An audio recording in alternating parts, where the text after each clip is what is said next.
자, 오늘 느헤미야서는요, 이 벽돌로 지어진 성벽 건축에서 끝나지 않고 더 나아가서 영적인 건축, 영적인 부흥, 영적인 회복을 위한 그런 작업들을 하고 있습니다. 요 며칠 동안에 말씀드렸지만 영적인 부흥의 출발은 이 하나님 말씀을 사모하는 것으로부터 시작하였어요. 하나님의 말씀을 듣고자 한 사람 백성들이 모이기 시작합니다. 그리고 말씀을 향한 간절함이 회개의 기도까지 이어지게 됩니다.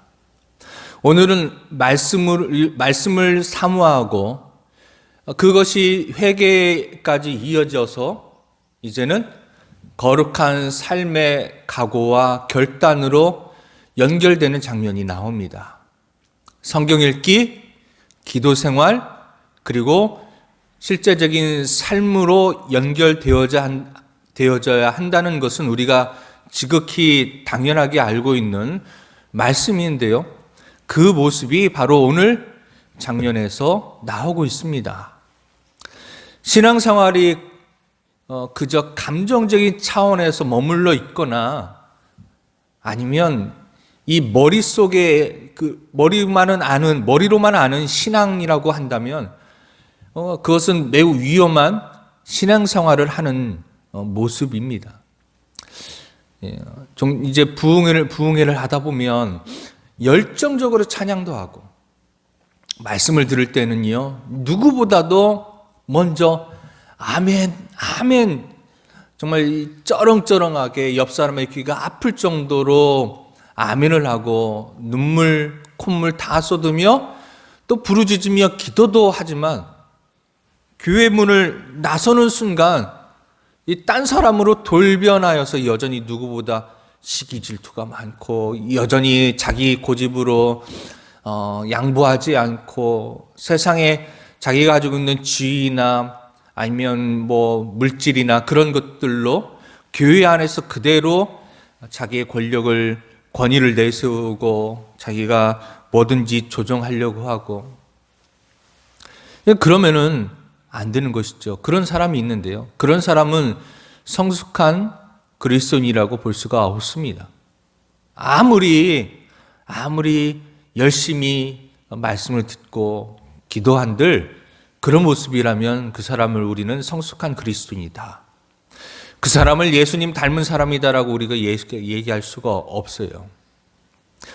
우리 그리스도인의 저와 여러분의 최종적인 마지막 간절한 목표는 무엇이냐 하면 바로 예수님의 모습을 닮은 사람이 되는 겁니다. 그래서 요한일서 3장 18절에는요 이런 말씀이 나와 있습니다. 자녀들아, 우리가 말과 혀로만 사랑하지 말고 행함과 진실함으로 하자라고 나와 있어요. 행함과 진실함으로 하자라는 말은 신앙생활이 이론이 아니라 삶 속에서 구체적으로 나타나야 한다는 것을 말하고 있습니다. 그래서 느헤미야에서 나오는 백성들의 모습이 더욱 아름다워 보이고 그래서 더 위대해 보이는 겁니다. 그들은요, 벽돌을 쌓은 것만 아니라 영성을 회복하는 것을 위하여서 그들은 노력하고 힘쓰고 우리에게 모범이 되어주고 우리에게 교훈을 주고 있어요. 자, 오늘 이제 읽었던 10장 28절에서 39절까지가 그런 모습이 나오는데요. 10장 29절 말씀을 다시 한번 보도록 하겠습니다. 다 그들의 형제 귀족들을 따라 저주로 맹세하기를 우리가 하나님의 종 모세를 통하여 주신 하나님의 율법을 따라 우리 주 여호와의 모든 계명과 규례와 율례를 지켜 행하여. 자, 여기 이제 앞부분에 보면은 저주로 맹세하기를 이라고 나와요. 이것을 세 번역으로 다시 한번 읽어드리면 이것을 어기면 저주를 받아도 좋다고 다음과 같이 맹세하였다, 이렇게 나오고 있습니다. 그 정도로 단단한 각오를 가지고 결단을 하고 확실하게 그들이 결단을 했는데요. 그들이 어떤 것들을 결단했냐면 하나님 말씀대로 거룩하게 살기로 결단을 합니다. 지금 교회가 점점 최근에 몇 년 동안 최근에 이렇게 쭉 보다 보니까요. 적어도 3년 전부터는 점점 이 교회에 대한 비난의 강도가 점점 세지면서 이 코로나19 사태가 됐을 때 이 교회에 대한 비난이 폭발하고 있는 것 같아요. 온갖 비난의 대상이 교회가 되었고 화풀이의 대상이 되었고요. 그런 시대에, 이와 같은 시대에 우리는 오늘 지금 이 느헤미야에 나오는 이 이스라엘 백성들의, 느헤미야에서 나오는 이들의 거룩한 삶을 향한 비장한 결단의 모습을 우리는 본받아야 합니다. 이 말씀이 우리에게 주는 교훈이 참 귀합니다. 오늘 말씀을 통해 우리는요, 거룩한 삶에 대한 결단하는 충만한 그런 하나님의 은혜를 경험해야만 합니다. 아직도 하나님을 알지 못할 때 습관이 되었던 거룩하지 못한 모습을 우리는 이번 기회를 통하여서 십자가의 보혈로 다 씻어내야 됩니다. 이전에 거룩하지 못한 모습을 다 던져버리고 거룩한 예수님의 삶을 본받기 위해 몸부림쳐야 합니다. 자, 그 다음에 이어서 10장 30절 말씀도 보겠습니다. 우리들의 딸들을 이 땅 백성에게 주지 아니하고 우리의 아들들을 위하여 그들의 딸들을 데려오지 아니하며. 자, 그들이 결연한 각오로 거룩한 삶을 살겠다고, 내가 이 말씀을 지키지 않으면, 하나님 뜻대로 살지 않으면 내가 저주를 받겠다고 그들이 그의 삶을 걸고 정말로 단단히 각오하면서 나온 첫 번째 말씀, 첫 번째 결단이 뭡니까? 어떤 내용일까요? 가정에서 자녀의 결혼 문제가 나오는데요. 그냥 그 말씀 그대로 보면 결혼은 믿는 사람끼리 해야 되는구나, 여기까지만 생각하면 안 되는 겁니다. 국제결혼도 그러면 이 말씀 그대로 하면요, 국제결혼하면 안 돼요. 국제결혼하는 사람은요, 저주받은 사람이에요. 더 나아가서 신앙적으로 보면 예수 믿지 않는 사람과 결혼한 것은요, 진짜 저주의 저주를 받은 사람이 되는 거예요. 그런 말이 아닙니다.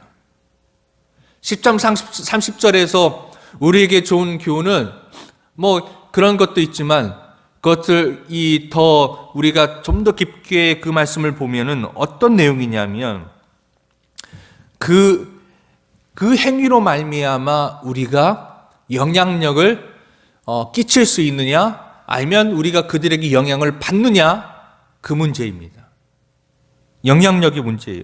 무슨 말인가 하면 10장 30절과 아주 비슷한 말씀이 신명기 7장 3절에 나와요.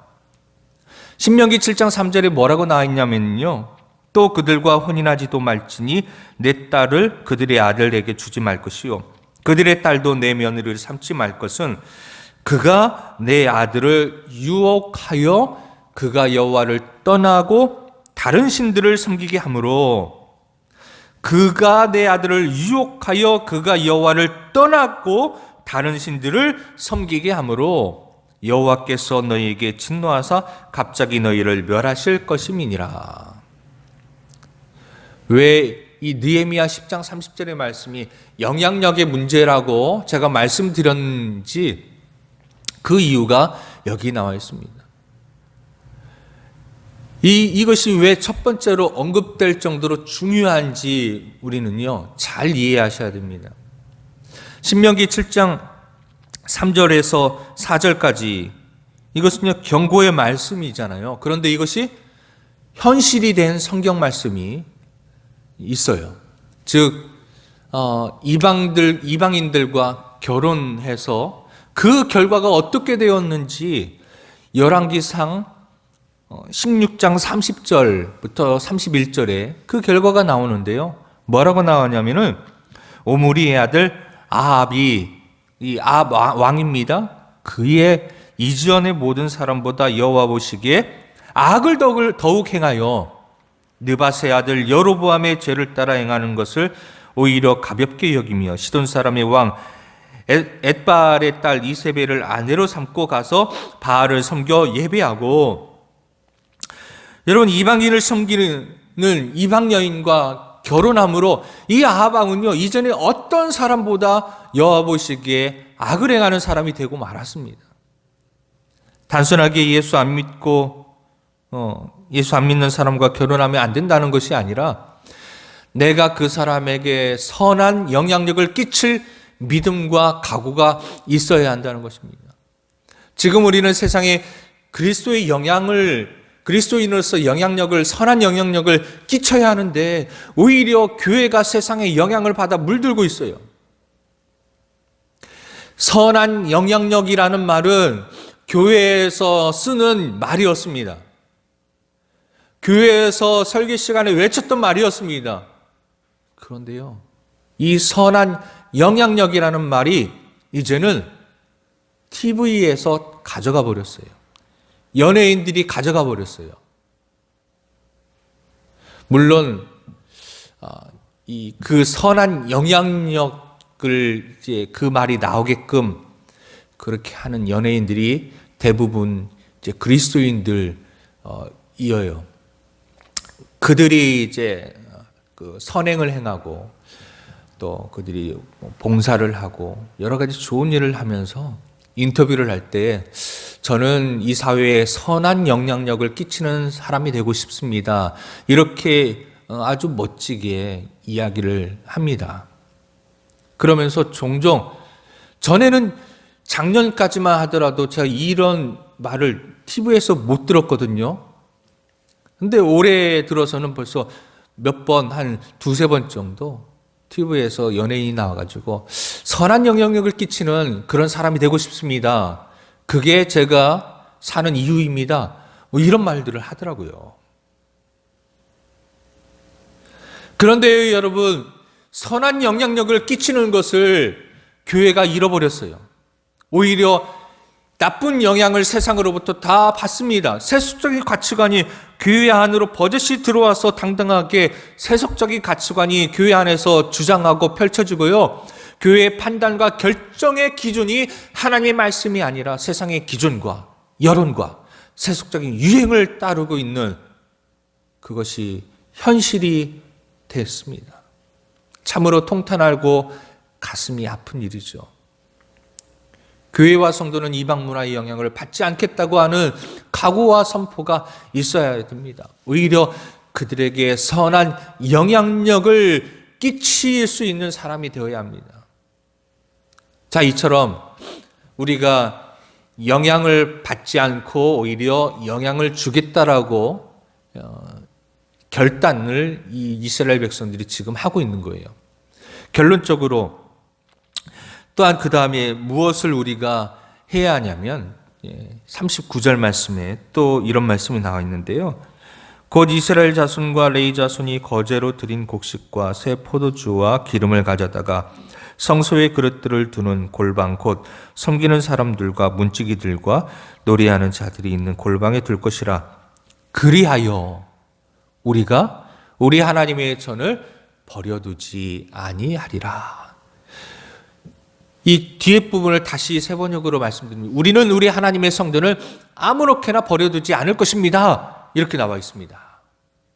자, 오늘 말씀을 정리하면요. 우리가 영적인 회복과 결단의 중요성에 대해서 두 가지를 양날개에 대해서 이야기하고 있어요. 첫째는 이방 사람과 결혼하지 않겠다고 결단한 모습 속에서 예수 안에서 가정을 지키는 것과 두 번째는요, 교회를 아무렇게나 버려두지 않고 교회가 선한 영향력을 끼치기 위해 기도하고 전도하고 섬기고 사랑함을 통해 교회를 악한 사탄 마귀로부터 단단히 지켜내는 것. 가정을 회복하고 교회를 지키는 것. 가정에서, 교회에서 그 모습을 통하여서 선한 영향력을 끼치는 것. 그것이 바로 말씀을 사모하고 회개에 기도하는 그리스도인들이 그 다음 거룩한 삶으로 나아가는 그런 단계입니다. 오늘도 가정에서 교회에서의 모습을 통하여서 이 세상 사람들에게 선한 영향력을 끼치는 참된 예수님을 닮은 그리스도인이 되기 위하여서 이 새벽에도 함께 기도하시기를 주님의 이름으로 축원합니다. 아멘.